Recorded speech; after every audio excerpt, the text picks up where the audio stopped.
Hello guys, ito ang aking lulutuin ngayon, ang dinengdeng na talong. Yan, lalagyan ko siya ng prito. Yan, dinengdeng na talong.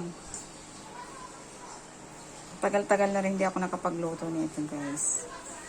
Yan, hiniwa ko lang siya ng maliliit. Yan, ang paborito nila ng mga Ilocano. Ayan, mga Ilocano. Ayan, eto. Pinakuluan ko na ang prito. Kasama na rin yung sibuyas at kamatis. Ayan. Tsaka yan may prito siya. Ayan, nilagyan ko siya ng pritong dalagang bukid. Nalagyan ko siya ngayon ng bagong isda kasi yun ang pinakaalat niya guys. Ayan. Ito na yung bagong isda. Ayan. Tatansyahin nyo na lang guys kung gaano karami yung lulutuin nyo kasi baka umalat. Ayan, bali, na siya. Ang tawag dyan sa Ilocano is dinengdeng na talong. Ayan. Yan ang mga paborito nilang ulam. Ilagyan ko na din siya ng ng magic sarap. Ayan. Papakuluin ko na lang yan siya guys.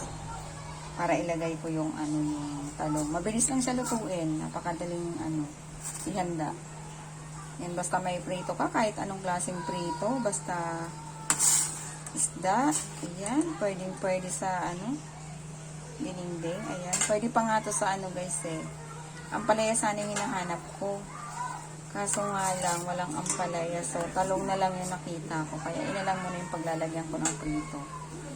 Yan, medyo nadamihan ko na yata yung pinakasabaw niya. Tinatansya ko din lang kung gaano karami yung gulay guys. Yan, takpan lang muna natin siya hanggang sa kumulo. Yan, pag kumulo ilalagay ko na yung gulay guys. Ano na siya guys, checkin na natin. Ayan, kumukulo na siya. Pwede na natin ilagay ang talong.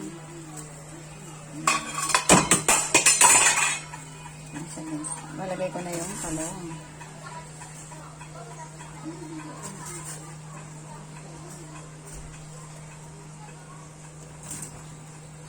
Pinakasanggap lang nito guys is talong, tapos kamatis, sibuyas, pritong isda, tsaka bagong isda, then